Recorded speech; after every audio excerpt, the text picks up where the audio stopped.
मैं सीआईडी से मिनाल आप सभी का यहाँ पर स्वागत करता हूँ। अ,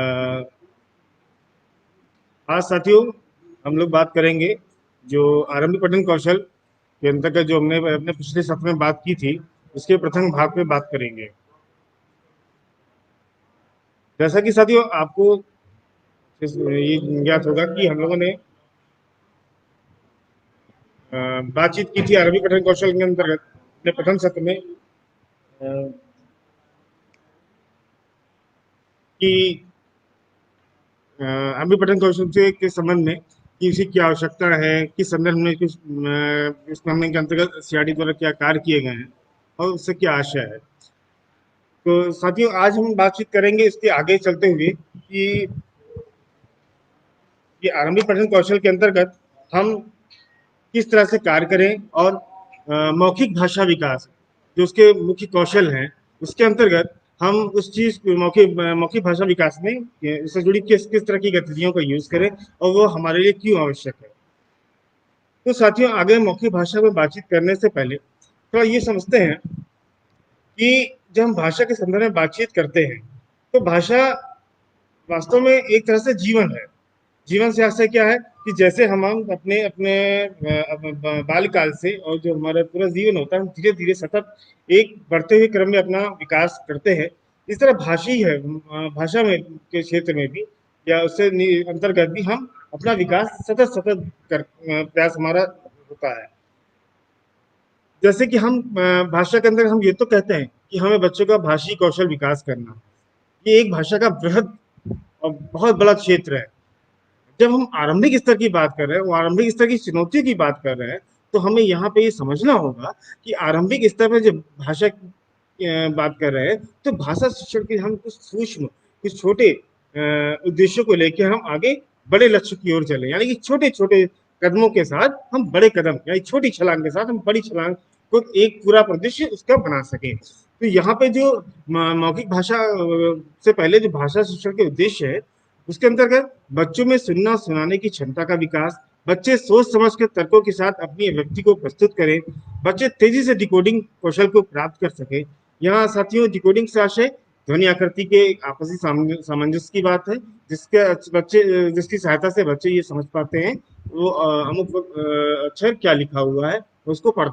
यहाँ जितनी जल्दी उनका पढ़ना शुरू होता है उतनी तेजी से ही वो नए शब्दों को पढ़ना उसके साथ अच्छे पाठक की ओर आगे उनमें अपने आप को विकसित कर पाते हैं। पठन कौशल में जब भी बात आएगी यहाँ पढ़ना और लिखना यानी पढ़ना और लिखना दोनों ही शामिल हैं और बच्चे चित्र कविता कहानी व अन्य माध्यमों से अपने लेखन कौशल का विकास कर सकें। अब जब आरंभिक पठन कौशल के अंतर्गत हम मौखिक भाषा की बातचीत कर रहे हैं तो मौखिक भाषा एक तरह से नींव है, भाषा की बुनियाद है, जिसके जिस पे पूरी भाषा का ढांचा एक तरह से खड़ा हुआ है। और अगर हम देखें तो हम भाषा को मौखिक भाषा में अंतर्गत उसके विविध तरीकों के विविध तरीकों से हम बच्चे में तर्क करना, चिंतन करना, कल्पना करना आदि तरह के गुणों को विकसित कर पाते हैं। उसको अगर हम बच्चों के जैसा भी हमने जीवन एक अपने सतत विकास की बात की, मौखिक भाषा के संदर्भ में भी उसको हम एक सतत विकास के रूप में देखें। जैसे साल भर का बच्चा है तो वो शुरुआत में अपनी चीजों को किस तरह प्रकट करता है, रंगों की तरफ वो आकर्षित होता है, वस्तुओं की बनावट की प्रति आकर्षित होता है। वहीं कुछ अब आगे बच्चा जब अपना 1 से 2 साल 3 साल के बीच में बच्चा आता है तो यहाँ पे उसके पास ऐसे छोटे शब्द आ जाते हैं जो अपने आस परिवेश में उसको का उपयोग करते हुए सुनता है। जैसे पानी है तो वहाँ वो इस तरह कुछ संकेतों और भाषाओं के माध्यम से कोड करना शुरू करता है, पानी पीना है, बिस्कुट खाना है। रैपर को देख के वो कोट करने लगता है, बिस्कुट की इशारा करने लगता है। और यहाँ पे उसके पास कम से कम 10-20 तरह के शब्द ऐसे होते हैं जिनको वो यहाँ पे उनका उपयोग अपनी आवश्यकताओं के लिए करता है। इसी तरीके से जब 3-4 साल के बच्चे होते हैं तो वो आपने देखिए हमने अपने आसपास परिवेश में देखा होगा कि बच्चे आपस में खिलौनों से खेलते समय आपस में बातचीत करते हैं, खिलौनों से बातचीत करते हैं। अकेले में बातचीत करना, कभी कभी हमें लगता है ये अकेले में बातचीत क्या है, लेकिन अकेले में बातचीत करना क्या है, वो बच्चे जो भाषा की संरचना देख रहे हैं हमारे अपने बड़ों की बातचीत करते हुए, वो अपने जो उनके अपनी चीज है जिसको अपना समझते हैं, यानी कि उनके अपने खिलौने, उनसे बातचीत कर रहे हैं, बातचीत करते हैं वो भाषा की संरचना जो सी है उसके माध्यम से जो भी है। तो यहाँ पे भाषा विज्ञान इसको एक निजवाणी के नाम से भी कहते हैं। ये बच्चों की अपनी भाषा है, उनके अपने नियम है, इससे कोई रोक टोक नहीं है वहां पे। मेरी मतलब यहाँ पे कहने का आशा है रोक टोक से ये है कि वहां पे वो जो बोलेंगे वो ये कहने वाला कोई नहीं, इसको इस तरह बोलो, यानी कि स्वतंत्र रूप से उनको बोलने की आजादी है, जिसको आगे हम बात कहते हैं ना, स्वतंत्र पाठक हो, स्वतंत्र लेखन हो, स्वतंत्रता का आशय यहाँ पे बच्चे अपनी अपने तरीके से यहाँ पे कार्य कर रहे हैं। अब जब 5-6 साल के जब बच्चा है उसके पास, अब यहाँ पे सोचने वाली बात है, कितने हजारों शब्द उसके पास होंगे उसकी अपनी भाषा में। ये थोड़ा समझने वाली बात है कि जब विद्यालय में बच्चा आ रहा है, जो उसके पास सुनना बोलने का पर्याप्त कौशल है, उसके पास हजारों शब्द है अपनी बात को रखने के संदर्भ में, उसको उपयोग के करने के संदर्भ में। और हम यहाँ पे एक चीज और देखें, मौखिक भाषा विकास में यहाँ बच्चे, हम अक्सर कहते हैं कि बच्चे तो बड़ों की नकल करते हैं, बिल्कुल करते हैं, लेकिन एक छोटा दायरा है एक बात कहने का। आप ये हमको हम ये भी जानते हैं कि बच्चे जो होते हैं, जो जिज्ञासु प्रवृत्ति के होते हैं, उनमें उत्साह होता है और वो उत्साह अपना प्रकट करना चाहते हैं। वो किस माध्यम से? जो बड़े आपस में कार्य कर रहे हैं उनके साथ अपनी सहभागिता प्रतिभागिता प्रस्तुत करने के समय। आपने अक्सर देखा होगा कि जब हम जब कई बड़े आपस में बातचीत कर रहे होते हैं, तो छोटे बच्चे जो है आके बैठ जाते हैं, बातों को सुनते हैं। जब हम मोबाइल पे या किसी और तरीके से बातचीत करते हैं, बच्चे वहां खड़े होकर बातों को ध्यान पूर्वक सुनते हैं और सुनी हुई बात को किसी एक मौके पे आके दूसरों को सुनाते हैं, उसी तरीके से जिस तरह से हम फोन पे या आपस में अपने साथियों के साथ बातचीत कर रहे होते हैं। ये एक इशारा दिखाता, स्पष्ट दिखाता है कि बच्चे स्पष्ट रूप से तैयार है मौखिक भाषा को अपने तरीके से प्रकट करने के लिए, और अपनी जो एक बाहरी दुनिया है उसमें अपनी सहभागिता दिखाने के लिए।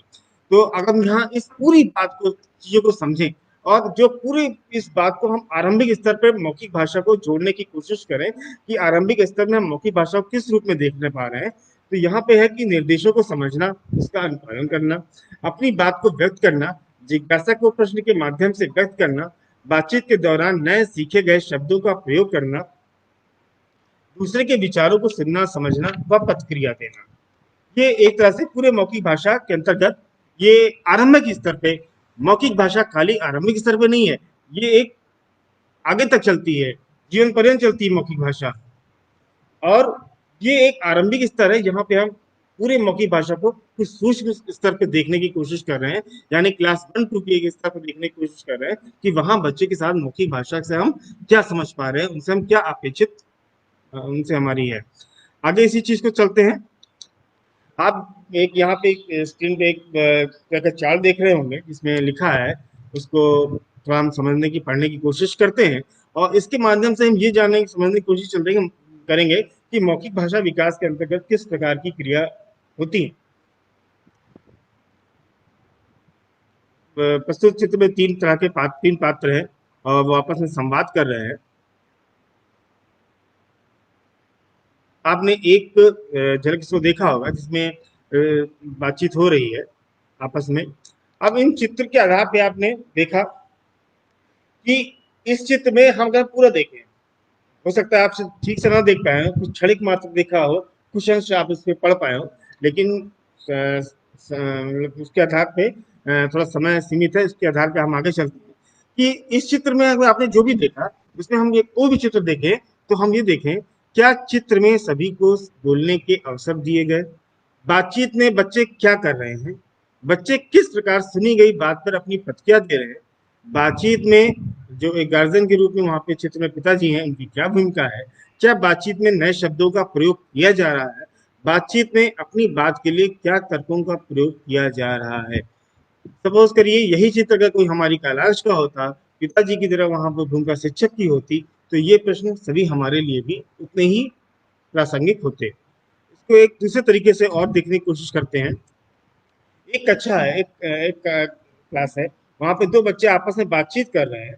राजू, आज अनीता व विकास स्कूल नहीं है। रहीम, वो लोग कल भी तो नहीं आए थे। राजू, मैंने उन लोगों को कल शाम को देखा था, वो अपने पापा के साथ कहीं जा रहे थे। रहीम, अरे हाँ, मेरे पिताजी भी बता रहे थे कि अनीता और विकास अपने पापा के साथ बाजार में मिल्क केक खरीद रहे थे। राजू, ये मिल्क केक क्या होता है? रहीम, अरे भाई वही खोए वाली मिठाई, उसको मिल्क केक भी कहते हैं। राजू, चलो कोई बात नहीं, हो सकता है उनके यहाँ कोई मेहमान आया हो। रहीम, ये तुम कैसे कह सकते हो? जी, अनीता व विकास आपस में बातचीत कर रहे थे कि शायद बुआ अपने बच्चों के साथ आने वाले हैं। रहीम, अरे वाह, आज तो शाम को चलते हैं, वहां खूब खेलने को मिलेगा। अब ये दो बच्चों का आपस में संवाद है। इस संवाद में पूरी तरह से मौखिक बच्चों ने क्रियाएं की हैं। अब इसको हम अगर सोचें भाषा के संदर्भ में, मौखिक भाषा विकास के संदर्भ में, इसमें किस प्रकार की क्रियाएं हुई होंगी? बच्चों ने आपस में संवाद किया, एक दूसरे की बातों को ध्यान से सुना, दूसरे की बात को सुन के कुछ प्रतिक्रिया की, कुछ तर्कों को भी रखा, कुछ नए शब्दों को भी जानने का प्रयास किया, और अंत में किसी बात को पूरी समेकित करते हुए कुछ उसका विश्लेषण किया। अच्छा, हम आज चलेंगे, वहां खूब खेलने का हमको मिलेगा। अब जो ये बातचीत हुई है, तो वो लोग कल भी तो नहीं आए थे। अब इस यहाँ पे फिलिंदा खाली जगह है।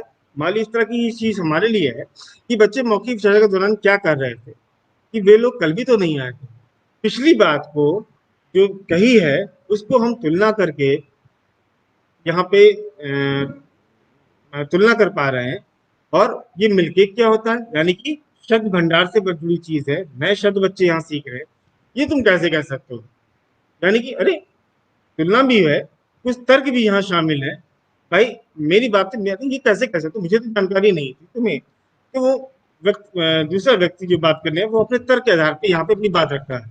खूब खेलने को मिलेगा, यानी कि कुछ विश्लेषण पूर्व अनुभवों के आधार पे उनको जोड़ते हुए यहाँ पे उन्होंने अपनी बात का विश्लेषण किया। इस पूरी बात को देखें, हम निचोड़े यहाँ पे देखें, तो मौखिक भाषा विकास के अंतर्गत जो क्रियाएं हैं, इसके अंतर्गत जो क्रियाएं हो रही हैं, बातचीत में बच्चे अपनी प्रतिक्रिया हाव भाव के साथ व्यक्त करते हैं, अपनी बात को कह रहे हैं, सुनी बात को दोहरा पा रहे हैं, प्रश्न पूछ रहे हैं, यानी अपनी जिज्ञासा को शांत कर रहे हैं, नए शब्दों को प्रयोग कर रहे हैं, कर रहे हैं, और उन पूरी चीजों के आधार पर किसी एक निष्कर्ष पे पहुंच रहे हैं।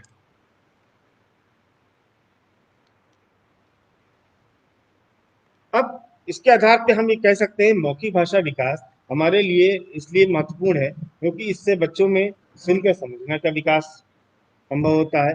शब्द भंडार में एक शब्द भंडार का विकास होता है, नए नए शब्दों को जानते हैं, नए शब्दों को सीखते हैं। अपने परिवेशी ज्ञान व कक्षा शिक्षा में उपयोग, अ, बच्चे परिवेशी जो उनका ज्ञान होता है, और अपने अनुभवों को आधार पे हम जो आरंभिक स्तर पर हमारी कक्षाएं संचालित हो रही हैं, उसमें वो उसका हम उपयोग कर सकते हैं।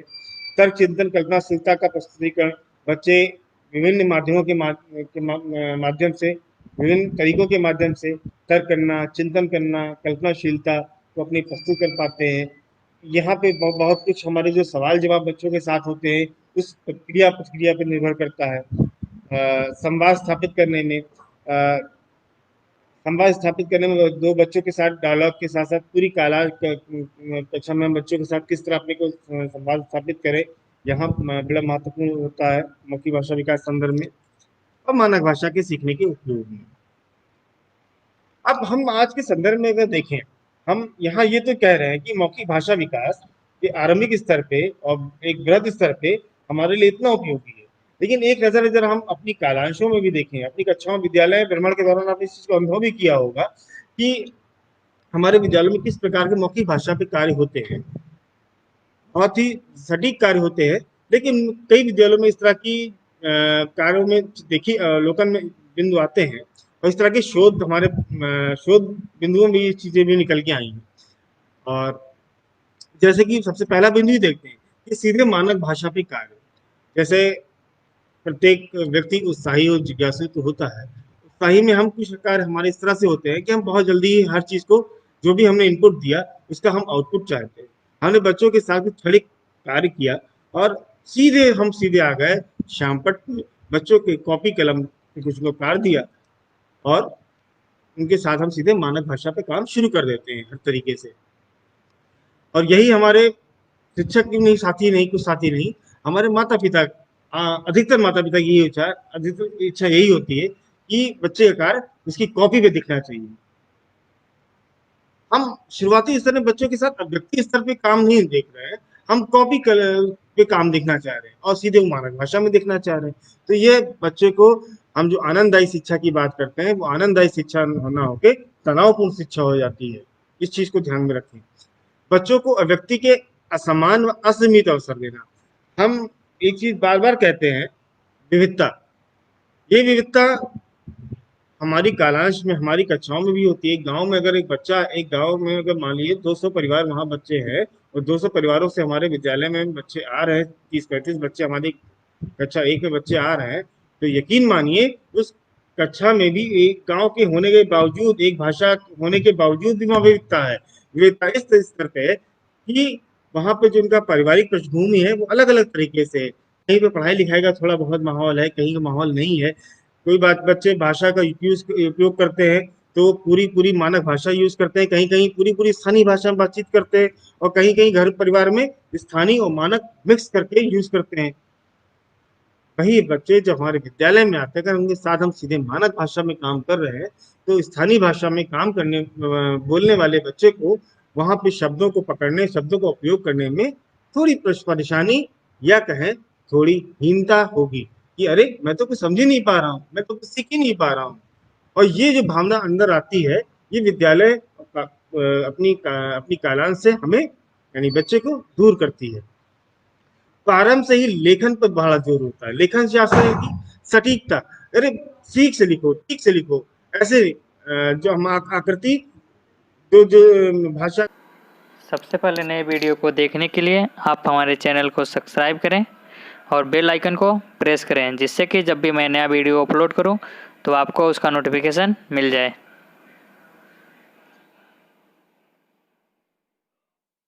भाषा के लिख रहे हैं, ये लाइनों के बीच में ही इस तरह का वर्णन आना चाहिए, हम इसी पे जोर देते हैं, अरे इस तरह सही नहीं लिखा है। उसको हम अभ्यास के कितने मौके दे पा रहे हैं। अगर मान लीजिए कलम लिखा हुआ है, कलम आकृति में का बच्चे को लिख रहा है, तो हम का शब्द, का वर्ण को कितने तरीके से उसको दिखा पाए कि का इस तरह लिखा जाता है, इस तरह इसका उपयोग हो रहा है। अलग अलग तरीकों से देखने का अवसर दें, ज्यादा आसान होगा। पाठ आधारित प्रश्नोत्तर। हम बातचीत में अपनी इस चीज को शामिल करते हैं कि भाषा के माध्यम से हम तर्क करना सीखेंगे, कल्पना करना सीखेंगे, हम चिंतन करना सीखेंगे।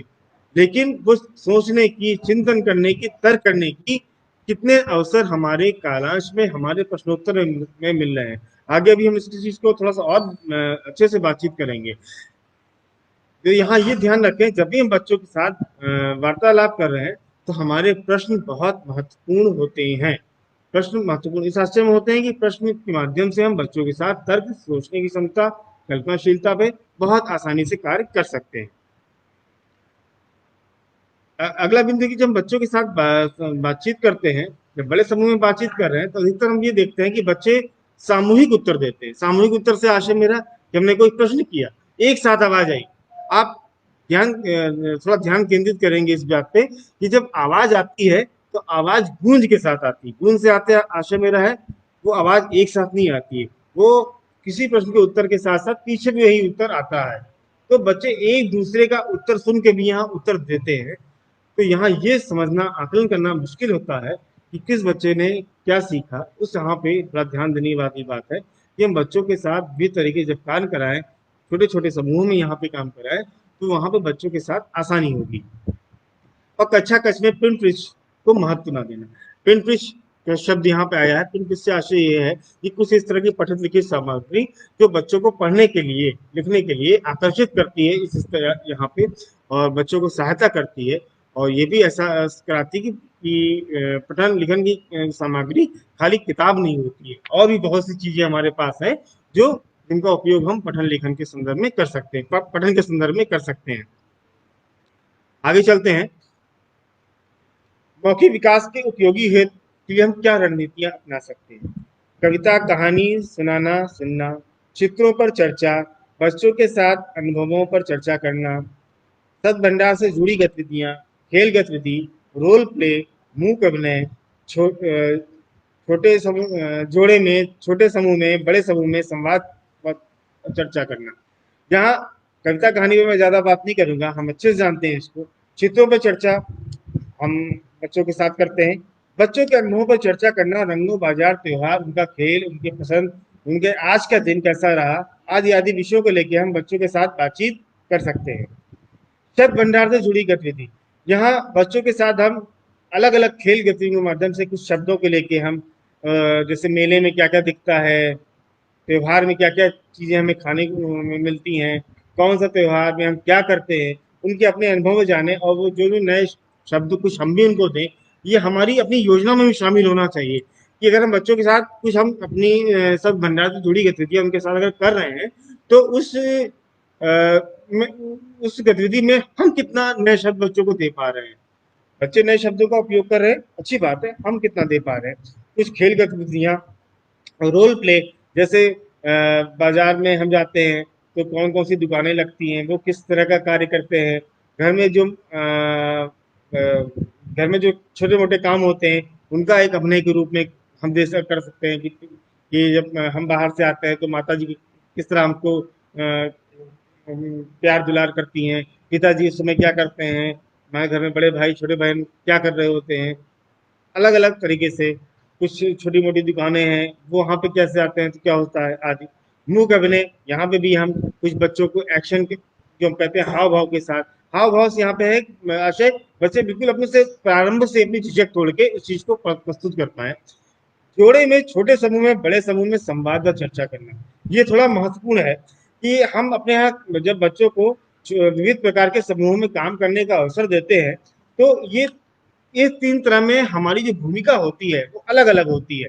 जब हम जोड़े में बच्चों आपस में संवाद कर रहे हैं तो वहां पे हमारी भूमिका कुछ दूसरी होगी। जब हम बड़े समूह में बातचीत करेंगे तो वहां पे हमारी भूमिका कुछ अलग तरीके से होगी। छोटे समूह में जब बच्चों के साथ कराएंगे तो वहां हमारी भूमिका अलग तरीके की होगी और जो सुनना समझना आदि की हम बातचीत कर रहे हैं वो यहाँ पे आसानी से, और सुनना समझने के अलावा और भी बहुत से नेतृत्व कौशल से जुड़ी चीजें यहाँ पे बच्चों को समझने को, उस पर काम करने का अवसर मिलेगा। अब जैसे कि हम बात कर रहे थे, एक उदाहरण लेते हैं यहाँ पे, जैसे कि लिया था मौखिक भाषा में चित्रों पर चर्चा। जैसे एक मिनट आप लोग इस चित्र को देखने की कोशिश करें कि चित्र में क्या क्या आपको दिख रहा है, और एक मिनट यहाँ मैं आपको दूंगा और इसमें किस तरह के प्रश्न बन सकते हैं कुछ क्षण आप इसको सोचने की कोशिश करें कि बच्चों के साथ संवाद के दौरान हम किस तरह के प्रश्न बच्चों के साथ बना सकते हैं।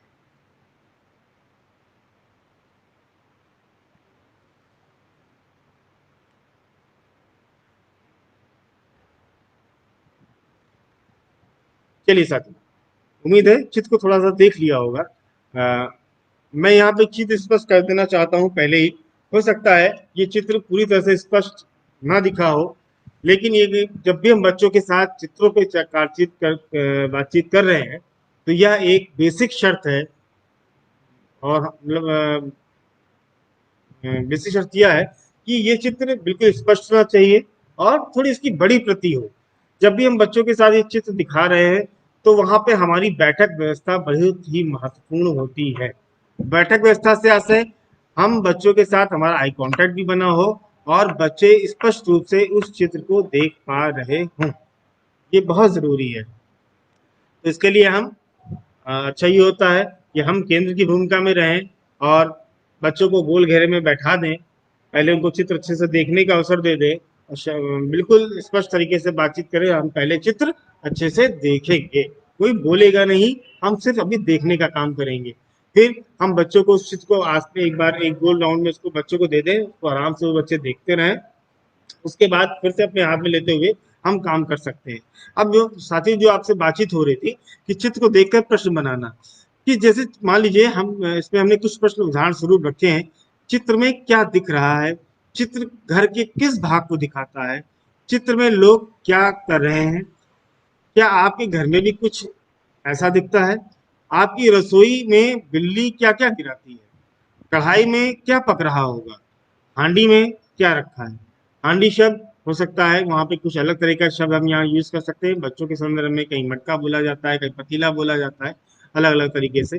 बिल्ली और कुत्ता एक दूसरे पर क्यों चिल्ला रहे हैं?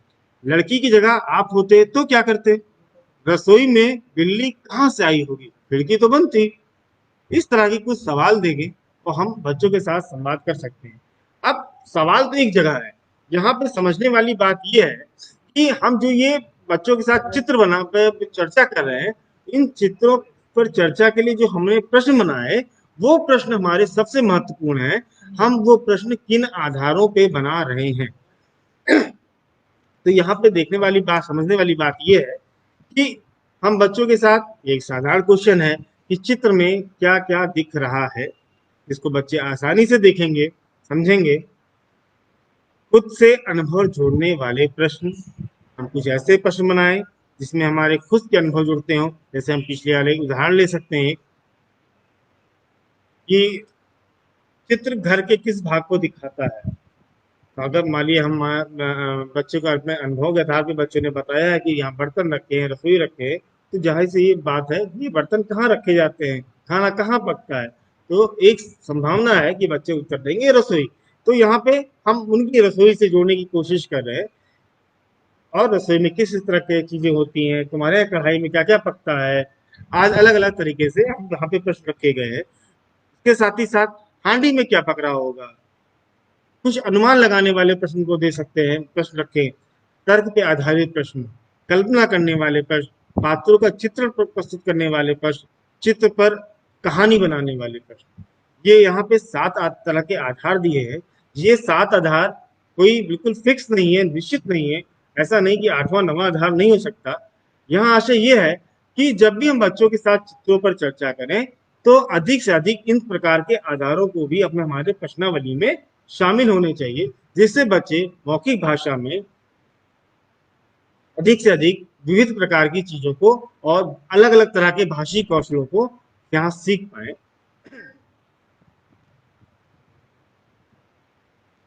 अब सवाल ये है कि हमें बच्चों के साथ कैसे करें चित्रों पर चर्चा।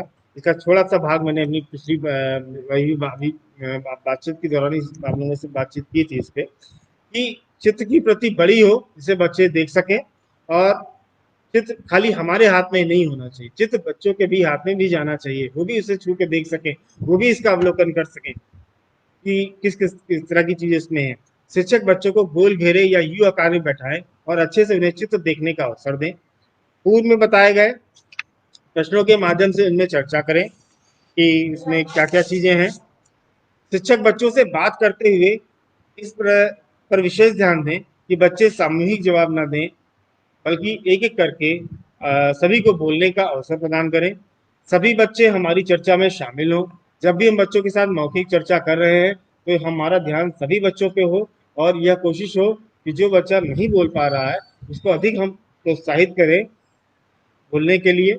यदि किसी बिंदु पर बच्चे ध्यान नहीं दे पा रहे हों, तो शिक्षक वहाँ बच्चों से संवाद करें।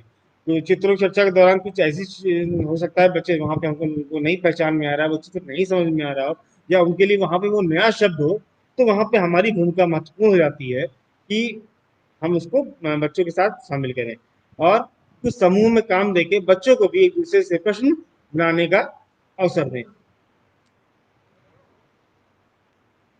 इसके साथ साथ मैं एक चीज और आपसे यहाँ पे बातचीत करना चाहूंगा कि जब भी हम बच्चों के साथ मौखिक भाषा पे कुछ काम कराएं, तो कुछ चीजों को ध्यान में रखें कि जब भी हम बच्चों के साथ गतिविधियां मौखिक कराएं, तो उसमें इस चीज का ध्यान रखें कि बच्चों को कम से कम वेटिंग टाइम उनके साथ हो। वेटिंग टाइम से मतलब अपनी बारी का इंतजार करने का समय कम से कम हो। अर्थात जो भी कोई गतिविधि उनके साथ कर रहे हैं, तो उनको हम मौखिक उनको अभिव्यक्ति के लिए उनको ज्यादा वेट ना करना पड़े, और थोड़े समय में ही उनको अपनी बात रखने का, अपनी अभिव्यक्ति प्रस्तुत करने का अवसर मिल पाए।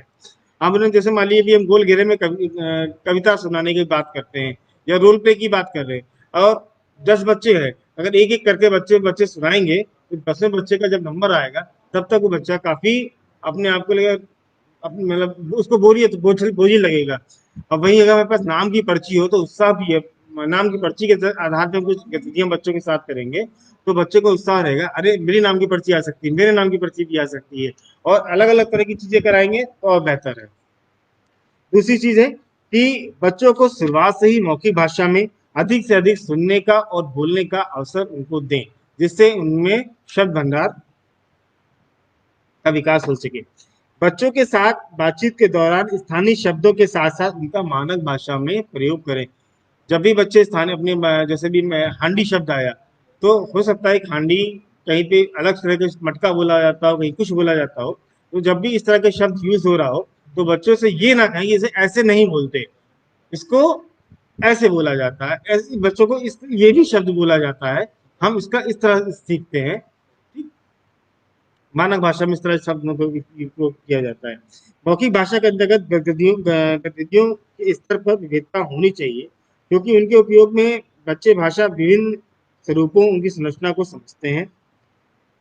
इसके साथ साथ ध्यान ये भी समझने वाली बात है कि बच्चों के साथ हम हमेशा व्यक्तिगत ना होकर सामूहिक रूप से अलग अलग तरीके से काम उनके साथ हम बच्चों के साथ कराएं। अंत में इस पूरी बातचीत को इस तरह देखें कि जो कचाकच की भाषी स्थिति है उसको ध्यान में रख के हमारा रणनीतियां बनाना बहुत ही आवश्यक है। अगर हम पूरे एक प्रदेश को समझने की कोशिश करें तो अनेक तरह की भाषाएं हमारे क्षेत्र में बोली, हमारे देश में बोली जाती हैं। और हमने इस तरह की कहावतें सुनी होगी कि हर दो पग में हमारी वाणी और बोली और पानी का स्वाद बदलता है। तो यहाँ पे हाँ, उस विविधता खाली कहने को नहीं कि मतलब विविधता शब्द को उसको हम पालन करना भी इस चीज को समझें कि कि शुरुआत से ही बच्चों के साथ हम स्थानीय भाषा और मानक भाषा को सीखने का एक बैलेंस बना के चलें कि किस प्रकार से हमें कार्य करना है उनके साथ। भाषा शिक्षा का आरंभ मौखिक भाषा के साथ विशेष रूप से होना चाहिए और कक्षा कक्ष में सार्थक संदर्भ के साथ भाषा के उपयोग का अवसर देना। धन्यवाद साथियों।